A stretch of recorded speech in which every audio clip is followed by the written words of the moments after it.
বর্তমানে উনি কি পর্তুগাল ভিসার জন্য জমা দিতে চাচ্ছেন।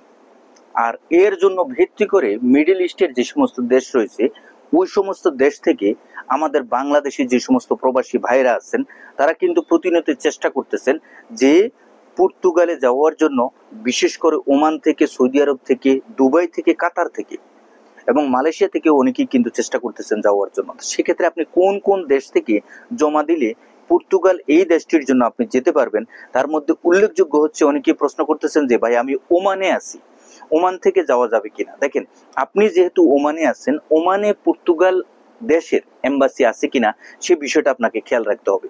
যদি এম্বাসি থেকে থাকে, আপনি এম্বাসি দেখবেন কিভাবে বা চিনবেন কিভাবে যে ভাই আমি তো এম্বাসি আছে কি নাই সেটা আমি জানি না, তার জন্য আমাকে কি করতে হবে। এম্বাসি চেনার উপায় হচ্ছে আপনি গুগলে যাবেন, যেই গুগল অপশনটা আছে মোবাইলের মধ্যে, ওই গুগলে গিয়ে ওমান পর্তুগাল এম্বাসি লিখে আপনি সার্চ করবেন, সাথে সাথে আপনার থাকলে চলে আসবে, না থাকলে কোন দেশে থার্ড কান্ট্রি হিসাবে ওমানের হয়ে, মানে ওমানের থেকে আপনি কোন দেশে গিয়ে আপনি সাবমিশন করতে পারবেন, বা ওমান দেশটির জন্য পর্তুগাল এম্বাসি কোথায় গিয়ে আপনাকে সাবমিশন করতে হবে তা কিন্তু গুগলের মধ্যে সম্পূর্ণ পরিষ্কারভাবে দেওয়া থাকে। সুতরাং এই বিষয়টা যদি আপনি নাও জানেন, আপনি অন্য কারো মাধ্যমে যারা জানে তাদের কাছ থেকে জেনে নিতে পারেন।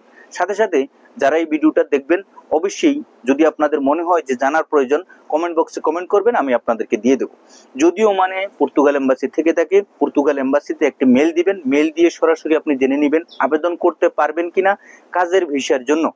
যদি কাজের ভিসার জন্য আপনি আবেদন করতে পারেন, সেক্ষেত্রে কাজের ভিসার অ্যাপ্লিকেশন আপনি সাবমিশন করবেন, ভিসা পাবেন। যদি অন্য কোনো দেশে গিয়ে আপনাকে সাবমিশন করতে হয়, সেক্ষেত্রে মেইলের মাধ্যমে এম্বাসির তরফ থেকে আপনি জেনে নিতে পারবেন। এই ভিডিওটা দেখার পরে ওমান থেকে আপনি পর্তুগাল এম্বাসিতে সাবমিশন করতে পারবেন কি পারবেন না সে বিষয়ে বিস্তারিত আপনার একটি জ্ঞান অর্জন হবে। সবাই ভালো থাকবেন, ধন্যবাদ।